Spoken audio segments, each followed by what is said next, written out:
Queridos, nós queremos olhar para a palavra do Senhor agora, e talvez você tenha visto na divulgação que o tema da nossa pregação hoje à noite é: somos uma família e tem espaço para mais. Somos uma família e tem espaço para mais. Queridos, antes de adentrar nessa temática, eu gostaria de trazer uma ilustração e gostaria de convidar a você imaginar uma cena agora. Imagina um homem que vive sozinho numa ilha por muitos anos. E tudo o que ele tem à sua disposição naquele lugar, além daquilo que ele precisa para a sua sobrevivência, é uma Bíblia. E ele lê essa Bíblia.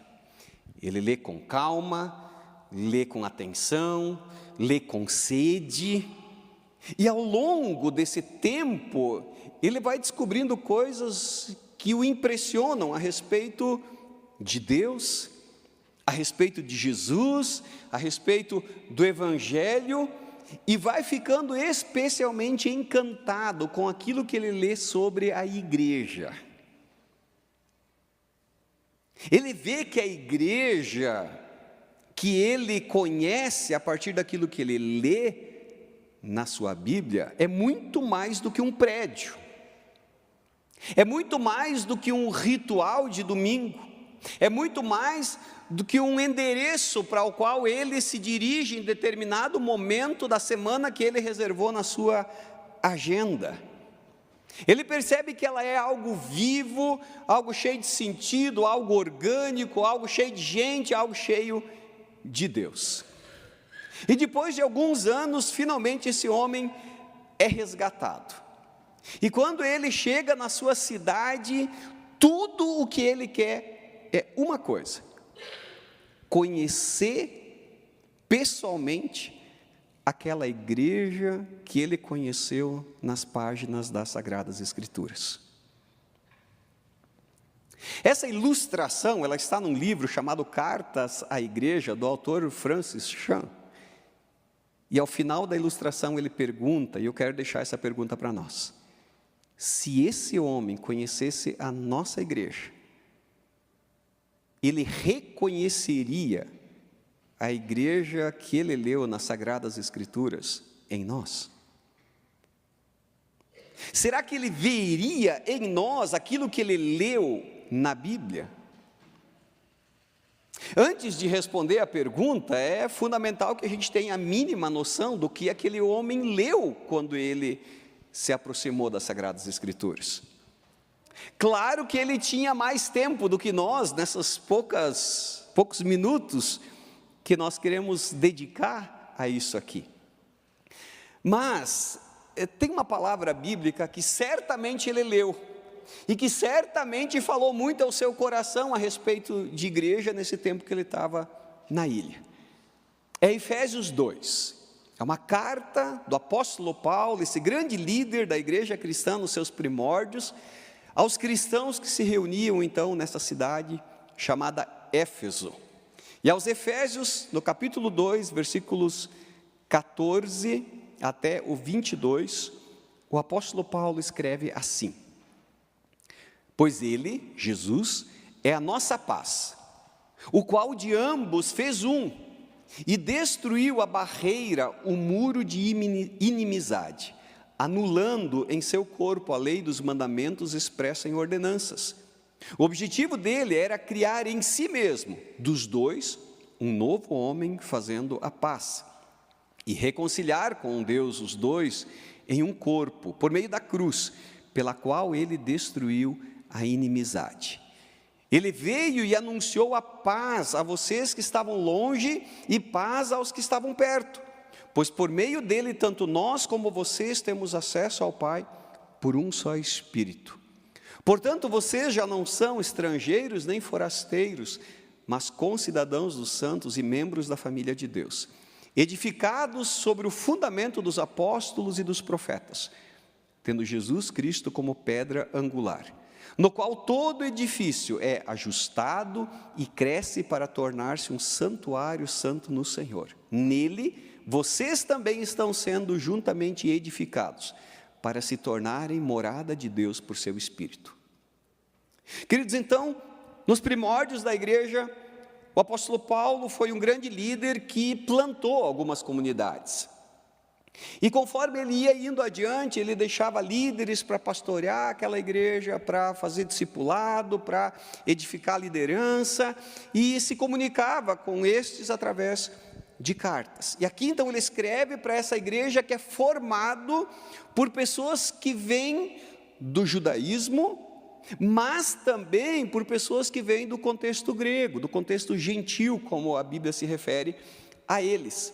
E por isso ele vai falar de dois grupos. Ele vai falar, haviam dois que estavam em inimizade, mas Jesus Cristo os reconciliou. Ele diz, vocês estavam numa posição, mas Deus fez paz com vocês que estavam longe através de Cristo. Mas também nós, os que estávamos perto, se referindo então a judeus, também em nós Deus fez essa obra para que fôssemos um. E aqui o apóstolo Paulo traz 3 imagens, então, para se referir a esse novo povo, a essa igreja que nós queremos conhecer melhor hoje à noite, para ir auferindo também o quanto nós estamos alinhados como comunidade do Redentor, ou também como cristãos individualmente, discípulos de Jesus no nosso tempo hoje, aquilo que a palavra nos apresenta como a igreja que Deus quer, a igreja que Deus projetou, sonhou e quer também edificar no nosso tempo. Há 3 imagens aqui, e alguém um dia disse que o segredo da originalidade é a capacidade de esconder as suas fontes, né? Como a gente não tem crise em ter que ser original aqui, porque nós não temos nada de original para mostrar para vocês, a não ser o velho evangelho de sempre, eu me inspiro num pastor que eu gosto muito, que é Douglas Gonçalves, do Jesuscope. Ele usa essas 3 imagens, eu quero desenvolvê-las aqui também para vocês hoje à noite. E a primeira imagem, então, que Paulo traz aqui, ao se referir à igreja, ele diz que a igreja é uma família para o Pai. Veja, ele diz, portanto, vocês já não são estrangeiros nem forasteiros, mas concidadãos dos santos e membros da família de Deus.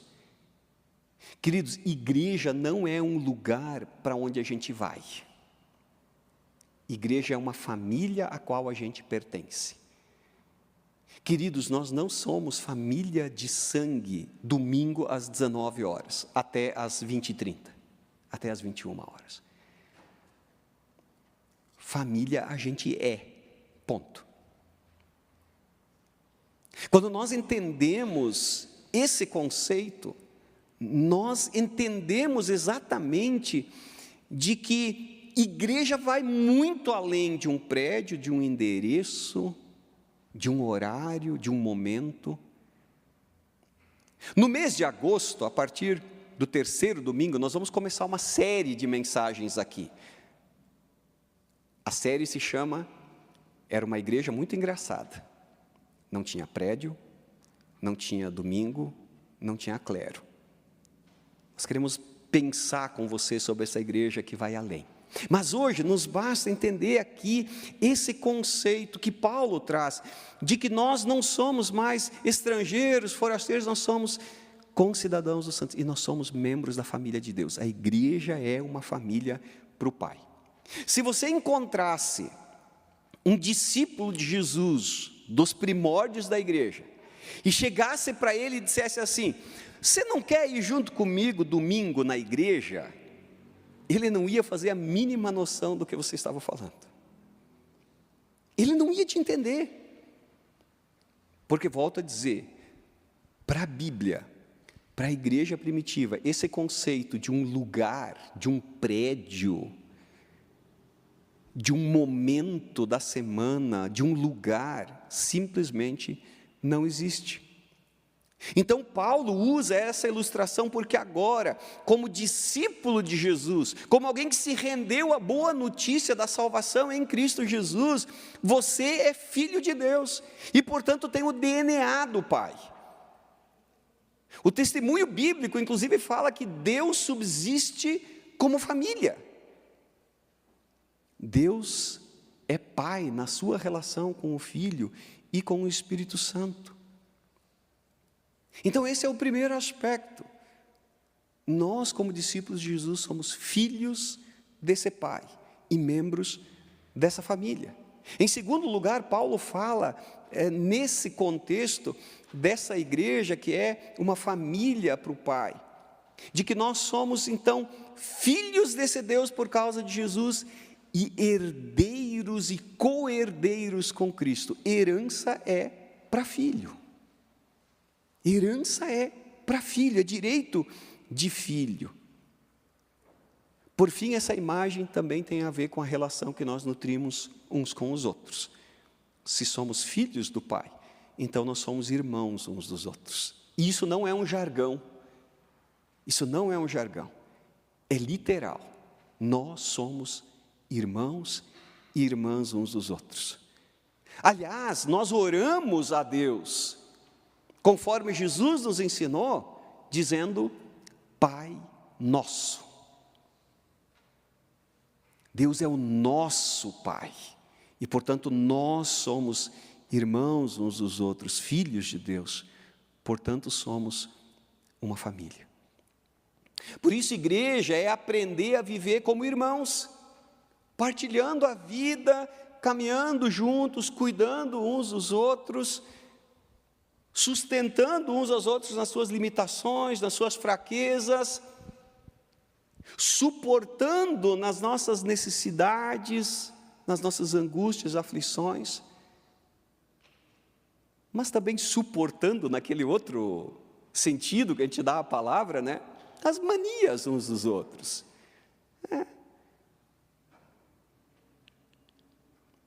A pergunta que fica é: será que alguém que nos conhecesse hoje perceberia esse amor de irmãos entre nós?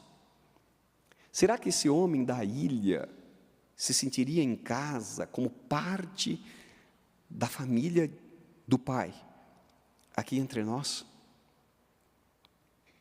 Estamos nós dispostos a caminhar como irmãos que têm Deus como Pai?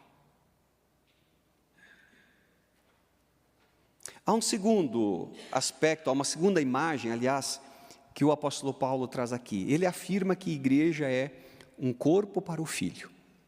O objetivo dele, diz Paulo aos Efésios, era criar em si mesmo, dos dois, um novo homem, fazendo a paz e reconciliar com Deus os dois em um só corpo por meio da cruz.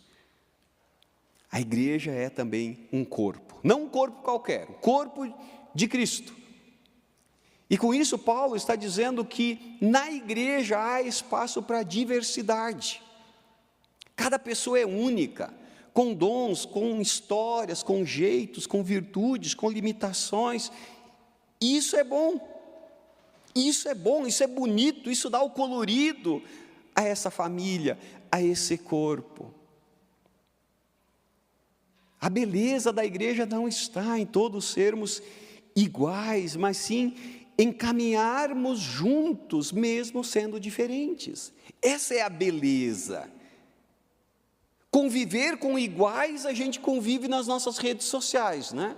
E a grande tentação da rede social, aliás, o grande fascínio da rede social, não é que lá você pode ter 500 amigos.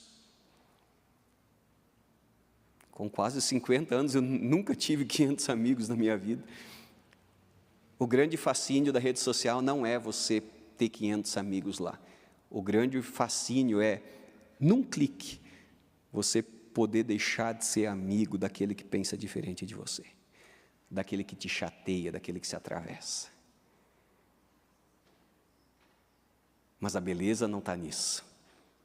A beleza está em ver que alguém pode pensar diferente, de que alguém tem histórias diferentes, de que alguém tem ritmo diferente na sua caminhada, e que está tudo certo, porque a gente caminha para um mesmo alvo, para uma mesma direção, e nesse contexto a gente segura a mão de alguém aqui que vai nos ajudar nessa jornada, mas também a gente segura a mão do outro aqui que precisa de ajuda, e a gente vai juntos caminhando, e essa é a beleza, essa é a riqueza do corpo do Filho. Essa imagem do corpo de Cristo, ela é explorada várias vezes na Bíblia, ela é fantástica, ela não precisa de muita explicação, porque quando a gente olha para o nosso corpo, a gente percebe as muitas partes diferentes, desempenhando funções diferentes, dependendo umas das outras, mas seguindo a cabeça. Sim, caminhando juntos, mesmo sendo diferentes, mas com uma só cabeça. No corpo de Cristo, Ele é a cabeça. E o corpo só funciona bem quando cada parte ouve e obedece essa cabeça no contexto do corpo de Cristo. Quando todos seguimos a Jesus, nos tornamos esse corpo saudável, que cresce, que serve e que ama. Eu quero ampliar um pouco esse texto da saudação de Efésios 4. Antes do texto que eu li, diz: o propósito de nós sermos esse corpo é que não sejamos mais como crianças, levados de um lado para o outro, como pelas ondas, nem jogados para cá e para lá por todo o vento de doutrina e pela astúcia e esperteza de homens que induzem ao erro. Antes, seguindo a verdade em amor, cresçamos em tudo naquele que é a cabeça, Cristo. Dele todo o corpo, ajustado e unido pelo auxílio de todas as juntas, cresce e edifica-se a si mesmo em amor, na medida que cada parte realiza a sua função. É assim no nosso corpo. E Paulo diz: o olho não pode dizer para a mão, eu não preciso de você. O pé não pode dizer para a cabeça. É necessário que haja essa diversidade, essa unidade na diversidade que aponta para a saúde do corpo e para que o corpo possa, assim, cumprir a sua missão. A pergunta que surge aqui é: será que estamos de fato conectados como membros desse único corpo? Será que de fato Cristo tem sido a cabeça? Será que o homem da ilha veria em nós esse corpo unido, em movimento, cheio de vida? Temos nós, como membros desse corpo, desempenhado a nossa função nele, para que ele seja saudável, para que ele funcione e cumpra a sua missão? Não há saúde, não há crescimento, não há missão sendo cumprida, quando não seguimos a cabeça e quando não ocupamos o nosso lugar como membros desse corpo. Em terceiro lugar, a terceira imagem é que a igreja é uma casa para o Espírito Santo. Nele, em Jesus, vocês estão sendo edificados juntamente para se tornarem morada de Deus por seu Espírito. A terceira imagem que Paulo usa é de um edifício, de uma construção, de uma casa, de uma morada para o Espírito de Deus habitar. Mas não é uma construção feita de tijolos, é feita de gente. Em um outro texto, o apóstolo Paulo diz que são pedras vivas. Cada um de nós, como discípulo de Jesus, se torna uma pedra dessa construção. E olha que lindo, a presença de Deus se manifesta quando essas pedras vivas estão juntas. Aqui é preciso que se destaque uma coisa muito importante. Você não é igreja. Eu não sou igreja. Apenas nós somos igreja. Num tempo em que cresce o movimento dos desigrejados, a gente escuta isso às vezes. Eu sou a igreja. Eu sou o templo do Espírito Santo. Eu sou morada de Deus. Não. Templo do Espírito Santo é Jesus. Está lá. Está lá. Nele reside a plenitude de Deus, diz a palavra. Nós somos, diz a Bíblia, o santuário de Deus. É aquela tenda móvel, né, edificada com pedras vivas, que apenas o somos quando estamos juntos, edificados a partir de uma pedra angular. É isso que diz aqui. Um edifício, na época do apóstolo Paulo, era feito de pedras e tinha uma pedra principal, uma pedra de esquina, uma pedra angular, e essa tinha que ser perfeita. E a partir dessa pedra, todas as outras seriam alinhadas. Queridos, a pedra angular da igreja é Jesus Cristo.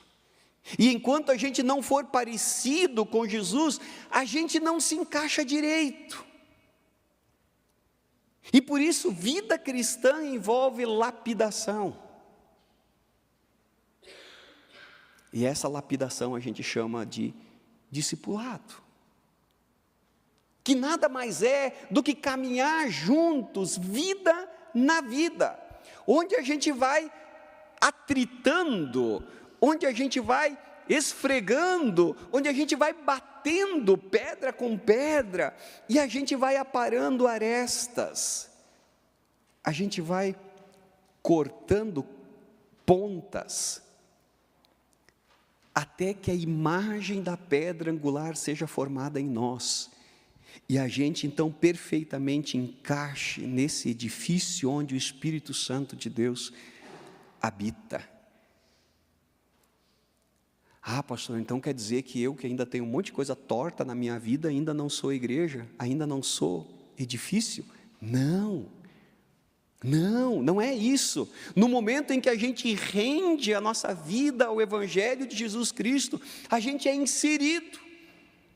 E aí a lapidação começa, e por isso essa caminhada, ela só pode ser efetiva e eficaz quando ela é feita em comunhão, uns com os outros.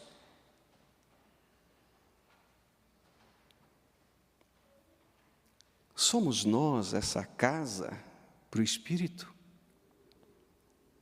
Estamos maleáveis, estamos ensináveis, estamos humildes nessa caminhada, de modo que a imagem de Cristo possa ser formada em nós.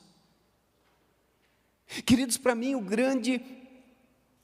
a grande chave na nossa vida vira quando nós entendemos o que está escrito lá em Romanos, capítulo 8, onde diz assim: todas as coisas cooperam para o bem daqueles que amam a Deus, daqueles que são chamados segundo o seu propósito. Conhecemos esse versículo e a gente ama esse versículo, né? Mas, queridos, esse versículo continua no seguinte, onde diz que esse propósito para o qual Deus nos chamou e para o qual Deus trabalha em todas as coisas é que nós sejamos transformados à imagem de Jesus Cristo. Quando a gente entende isso, olha, isso poupa algum cabelo branco, dos que sobram, né? Alguma ruga na nossa cara. Por quê? Porque a gente entende que em todas as circunstâncias da nossa vida, tudo aquilo que nos acontece, que a gente acha bom e que a gente não acha tão bom, coisas com as quais a gente se alegra e coisas com as quais a gente se entristece, coisas que nos impulsionam e coisas que nos freiam, em todas essas coisas, em todas essas circunstâncias, Deus está trabalhando, não para que tudo nos vá bem, não para que a gente tenha felicidade plena e perpétua e navegue o tempo todo em águas calmas, serenas e tranquilas. Não, nessas circunstâncias todas, em todo o tempo, Deus está trabalhando para que a imagem de Jesus se forme em nós, para que cada vez mais a gente seja uma pedra viva, encaixada, ajustada, alinhada com a pedra angular. Às vezes, para que uma ponta que está atrapalhando o processo seja retirada, a gente passa por situações de dor. sofrimento. Às vezes Deus nos molda, nos abençoando de uma forma sobrenatural, fazendo um milagre na nossa vida. E quanto antes a gente desenvolver essa consciência, menos estressado a gente vai viver. É muito mais fácil falar isso aqui do que viver isso no dia a dia. Mas esse precisa ser o nosso alvo, o nosso propósito, desenvolver essa consciência. Poxa, está acontecendo isso na minha vida, é uma luta, é uma adversidade. Qual área será que Deus está trabalhando agora? O que será que Deus está querendo comigo agora, nesse momento? E aí a gente pergunta menos por quê e mais para quê. E a nossa jornada fica mais leve, e a gente vai assim percebendo esse cuidado, esse agir, essa direção de Deus, nos colocando como pedra viva nessa casa onde o Espírito Santo habita. Nesse texto de Efésios, tem algo que muitas vezes nos passa despercebido, e está ali no versículo 21. Veja o que diz: no qual todo edifício é ajustado e cresce, para tornar-se um santuário santo no Senhor. Tem alguma coisa nesse texto que soa estranho para você? Quando você olha esse versículo, não tem alguma coisa que parece esquisita? Diz aqui que esse edifício cresce. Vocês já viram um prédio crescendo? Já passaram aqui na frente do Jaú, onde a gente mora, uau, está crescendo, olha só, ó. Não, né? Não é estranho?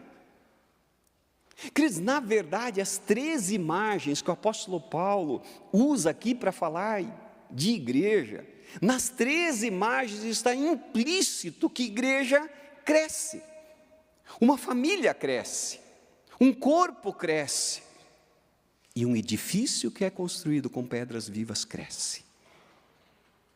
E é justamente nesse contexto que a gente precisa também olhar para isso. Conforme a gente vai sendo ajustado à pedra angular, conforme novas pedras vão sendo colocados nesse edifício, ele cresce. E queridos, às vezes, a gente tem medo de números.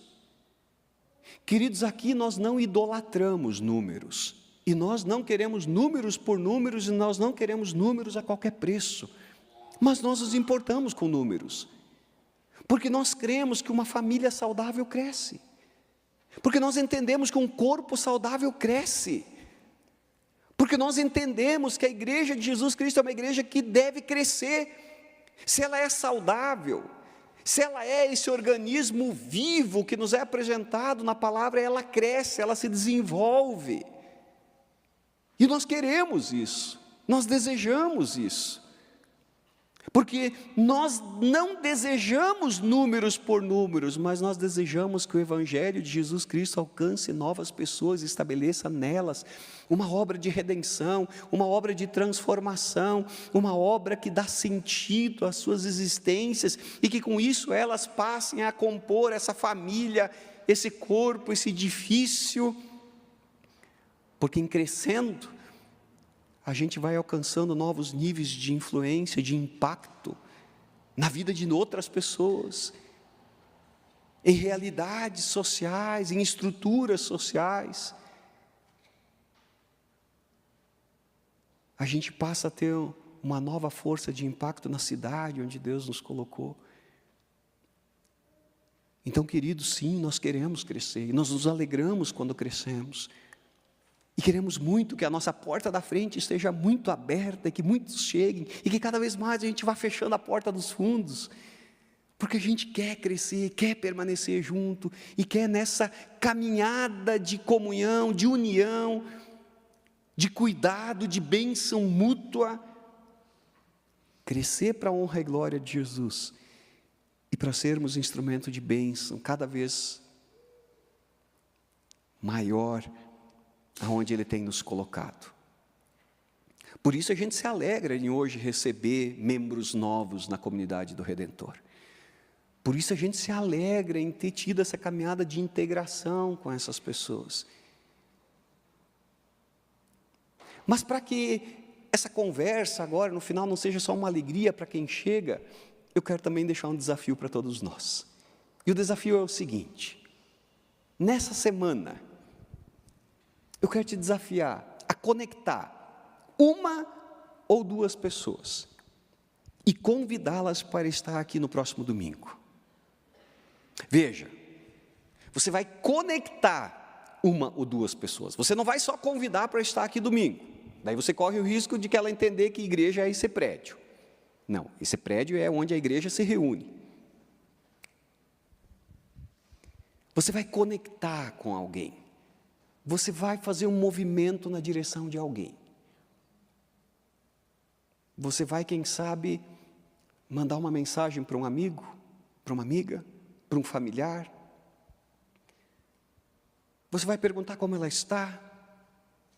Você vai revelar que você se importa com ela de alguma forma ou outra. Você vai falar da tua fé. Quem sabe você vai falar da tua caminhada com Deus. E você vai falar que você vive isso também na comunhão com outras pessoas. E você vai convidá-la para estar aqui no próximo domingo. Nós vamos acolher essas pessoas de uma forma bem especial no próximo domingo, para que elas se sintam também acolhidas aqui. Mas é importante que isso passe por um rosto. Igreja tem rosto. Igreja é muito mais que um CNPJ. Que você seja esse rosto da igreja para alguém, e quando ele vem aqui vê mais muitos outros rostos e se sinta parte disso. Tem uma frase que eu citei terça-noite, na finalização do nosso curso, que vira e mexe aparece num status de rede social ou coisa assim. A frase é a seguinte: igreja não é ir, mas é ser. E isso é verdade. Mas há um risco nessa frase. Porque dificilmente você conseguirá ser se você não for. Essa coisa de eu vivo a minha fé em casa, eu faço minhas orações, eu leio a Bíblia. O primeiro problema disso é, quem é que testifica a respeito disso que tu está lendo? Quem é que testifica a respeito da tua interpretação a respeito do texto bíblico? Isso acontece aqui, onde a gente quer viver essa vida vulnerável, onde a gente permite as pessoas fazerem perguntas para nós, onde a gente permite a pessoa dizer: poxa, foi assim mesmo que você entendeu aquele texto bíblico? Poxa, eu entendi assim. Como é que a gente pode crescer nisso? E como é que a gente pode ir alinhando isso? É onde a gente se expõe para ser abençoado e para ser bênção. Para ser aconselhado, para aconselhar. Para ser ajudado e para ajudar. E assim, apenas fazendo esse movimento intencional de viver isso em família, de viver isso em corpo, de ser esse edifício de pedras vivas, é que haverá possibilidade da gente ser saudável, como crente individualmente, mas também como igreja, como corpo. É apenas assim que há possibilidade da gente amadurecer no nosso caminho. Porque Paulo diz que a gente tem que parar de ser criança, sendo jogado de um lado para o outro, mas estar firmados na rocha que é Cristo e sustentados nessa jornada uns pelos outros. Meu desejo, a minha oração é que assim a gente possa crescer, que assim a gente possa desenvolver maturidade nessa caminhada e a ciência, a consciência de que somos chamados a Deus para uma missão, que é glorificar a Deus e servir pessoas. Que Ele nos ajude. Amém? Assim como estamos, queremos ter uma breve palavra de oração. Pai querido, obrigado pela Tua palavra. Obrigado que Tu falas, Senhor. Que na vida de cada irmão, cada irmã aqui, o Senhor, pelo Espírito Santo, esteja testificando agora também a respeito dessa palavra. E que ela possa moldar a nossa jornada como discípulos teus que decidem caminhar juntos nessa comunidade. Obrigado, Pai, porque o Senhor nos dá essa esperança de que podemos crescer na graça, no conhecimento, mas crescer como corpo, para que assim também a gente seja mais efetivo, a gente tenha mais alcance na missão que Tu tens nos confiado. Então abençoa, Pai, essa nossa jornada e permaneça conosco em nome de Jesus. Amém.